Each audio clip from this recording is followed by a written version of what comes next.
Everyone, आज के session में हम कंटिन्यू करेंगे लैकोप्रोन को कि भाई जो इसके कंपोनेंट है वो किस तरीके से अरेंज करते होते हैं और ये किस तरीके से वर्क करते हैं। कभी मशीनरी स्विच ऑन होती है, कभी ये स्विच ऑफ होती है, ये सब हम इसमें डिस्कस करेंगे। तो हम दोनों चीज़ों को एक साथ डिस्कस करेंगे ताकि हम इजीली कंपेयर कर सकें एट द एंड। तो सबसे पहले हम डिस्कस करेंगे कि मशीनरी कब क्या होगी, हमारी स्विच ऑफ होगी, कब हमारी मशीनरी स्विच ऑन होगी। दोनों केस हम यहाँ पे डिस्कस करेंगे। तो सबसे पहले आपको पता होना चाहिए कि भाई हमारा जो ऑपरोन है वो उसके कंपोनेंट किस तरीके से अरेंज होते हैं। ठीक है,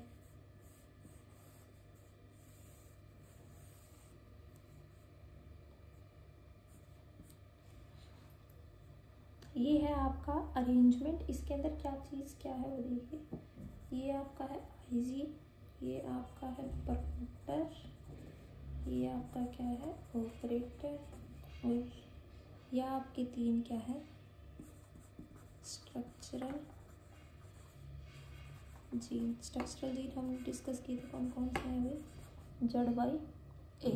ठीक है, तो मैंने आपको बताया था कि जो आपका आइजीन है इट मीन्स ये क्या है आपका रेगुलेटर जीन। यहाँ से यहाँ तक का जो कंप्लीट पार्ट है ये किसका पार्ट है भाई, डीएनए का सेगमेंट है, और आप इसको बोल सकते हैं ये क्या है भाई ऑपरोन और डीएनए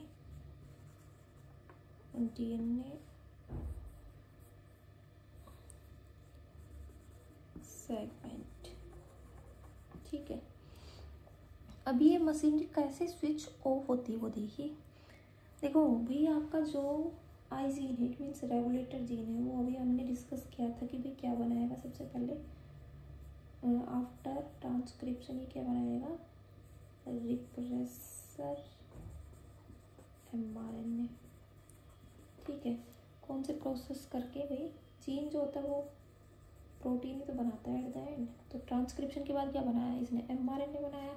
नेक्स्ट जब ये क्या करेगा ट्रांसलेट होगा तो क्या बनाएगा यहाँ पे रिप्रेसर प्रोटीन। ठीक है, अब आपका जो ये रिप्रेसर प्रोटीन है ना फाइनली किसके साथ जाके बाइंड करता है भैया आपके ऑपरेटर जीन के साथ बाइंड कर जाएगा, और आपका क्या बनेगा रिप्रेसर ऑपरेटर कॉम्प्लेक्स। ठीक है, और ये सब इस तरीके से बाइंड करता है ना यहाँ पे ऑपरेटर रीजन के ऊपर आके। जैसे कि सपोज ये आपका क्या है रिप्रेसर प्रोटीन। ठीक है, ये इस तरीके से बाइंड करेगा ना कि half of the promoter region को भी क्या कर लेगा यहाँ पे कवर कर लेगा। देखो ऑपरेटर रीजन को तो कवर कर ही रहा है, साथ में किसको कवर कर रहा है प्रोमोटर रीजन को। तो प्रोमोटर रीजन को अगर ये कवर कर लेगा तो हमने प्रोमोटर रीजन का रोल बताया था कि भाई प्रोमोटर किसके साथ बाइंड कर रहा है हमारे आरएनए पॉलीमरेज के साथ। आरएनए पॉलीमरेज तब बाइंड कर पाएगा ना जब प्रोमोटर फ्री होगा। तो प्रोमोटर के साथ तो कौन आके बैठा हुआ है यहाँ पे आपका रिप्रेसर। तो रिप्रेसर के आने की वजह से आपका प्रोमोटर तो फ्री है नहीं, तो प्रोमोटर इजीली इसको फ्री नहीं मिलेगा किसको भी आरएनए पॉलीमरेज को। अगर आरएनए पॉलीमरेज नहीं बाइंड कर पाएगा किसके साथ हमारे प्रोमोटर रीजन के साथ, क्यों नहीं कर पा रहा क्योंकि यहाँ कौन आ गया रिप्रेसर। तो आरएनए पॉलीमरेज तो बाइंड कर किया नहीं। अगर आपके प्रोमोटर के साथ कौन ना बाइंड करे आरएनए पॉलीमरेज, तो आपका ट्रांसक्रिप्शन का जो प्रोसेस है वो क्या हो जाएगा ब्लॉक हो जाएगा। तो ट्रांसक्रिप्शन नहीं होगा किस का स्ट्रक्चरल जीन का। इट मीन ZYA जीन जो है वो उनका ट्रांसक्रिप्शन नहीं होगा और आपकी मशीनरी क्या रहेगी भाई स्विच ऑफ। ठीक है, ये तो है स्विच ऑफ का केस। स्विच ऑन की अगर हम बात करें तो अरेंजमेंट वही है, ये आपका आइजीन। ठीक है, ये प्रमोटर, ये ऑपरेटर, ये आपके स्ट्रक्चरल जीन ZYA। ये आपका क्या है ऑपरेटर, ये आपका प्रमोटर, ये आपका आइजीन। तो आइजीन ट्रांसक्रिप्शन करेगा। ठीक है, क्या बनाएगा रिप्रेसर mRNA ट्रांसलेट होगा तो क्या बनेगा, रिप्रेसर प्रोटीन। ये बना दिया इसने रिप्रेसर प्रोटीन। अब यहाँ पे ना हल्का सा ट्विस्ट है, यहाँ पे मशीनरी को स्विच ऑन करने के लिए मैंने एक टर्मिनोलॉजी बताई थी आपको, क्या, इंड्यूसर वर्ड बताया था, ठीक है, इंड्यूसर वर्ड बताया था।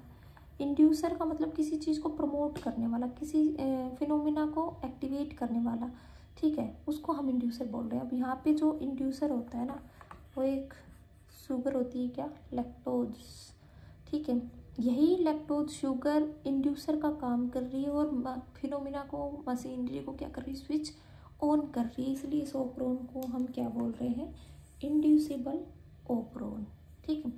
तो स्विच ऑन किसकी प्रेजेंस में होगी, लैक्टोज और इंड्यूसर की प्रेजेंस में। कैसे होगी वो देखिए। तो भाई सपोज आपका इंड्यूसर है ये,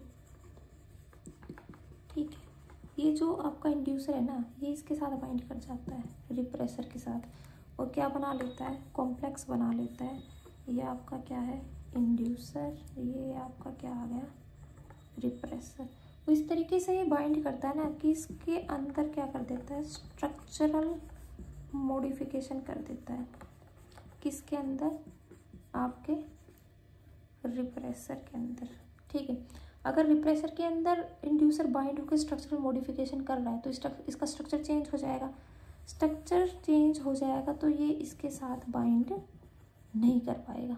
अगर ये बाइंड नहीं किया तो आपको प्रमोटर फ्री, प्रमोटर फ्री तो प्रमोटर के साथ कौन बाइंड करेगा, इजीली आके भाई प्रमोटर के साथ आके बाइंड कर जाएगा आपका इजीली आरएनए पॉलीमरेज।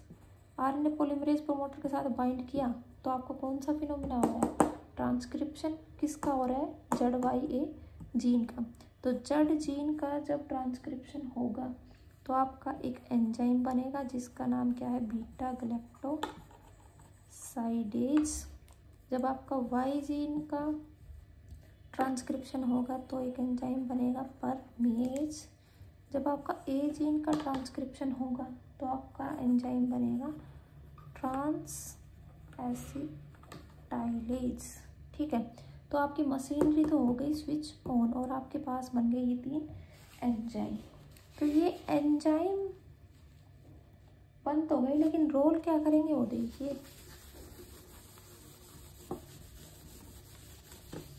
तीन एंजाइम बन गए। तो सबसे पहले हम डिस्कस करेंगे बीटा गैलेक्टोसाइडेज का। गैलेक्टोसाइडेज, बीटा गैलेक्टोसाइडेज मैंने बताया था किस पे एक्ट कर रहा है भाई, आपके इंड्यूसर और लैक्टोज पे। लैक्टोज सेल के अंदर जाएगा तभी तो मशीनरी वर्क करेगी ना फाइनली। तो बीटा गैलेक्टोसाइडेज जब एक्ट करता है तो ये ब्रेक डाउन हो जाती है शुगर अपने मोनोमरिक सब यूनिट में, और कौन कौन सी है, ग्लूकोज एंड गैलेक्टोज, इन्हीं से मिलकर ये बनी होती है, ठीक है। नेक्स्ट आपका आता है परमीएज। परमीएज जो होता है वो अलाउ करेगा एंट्री को, किसकी एंट्री को, लैक्टोज की एंट्री को किसके अंदर, आपकी सेल के अंदर, ठीक है। नेक्स्ट एंजाइम क्या है आपका, ट्रांस एसिटाइलेज। ट्रांस एसिटाइलेज जो होता है वो आपका क्या करता है, थायोगैलेक्टोसाइडेज आपके सेल के अंदर होता है एक टॉक्सिक कंपाउंड, थायोगैलेक्टोसाइड्स, ठीक है। ये क्या है, आपके सेल के अंदर टॉक्सिक सब्सटेंस होता है, इसके क्या करता है, मेटाबोलाइज करेगा, मतलब डिग्रेड करेगा, ठीक है। तो इस तरीके से ये मशीनरी क्या करती है, वर्क करती है। सारे जीन एक दूसरे के ऊपर डिपेंड है, इसलिए हम ओपरोन को क्या बोल रहे हैं, सिंगल रेगुलेटरी यूनिट। इंड्यूसिबल को क्यों बोला, क्योंकि किसकी प्रेजेंस में ऑन हो रही है, इंड्यूसर दैट इज लैक्टोज, ठीक है। इसी के साथ हम आज क्लास को ओवर करते हैं। Thank you.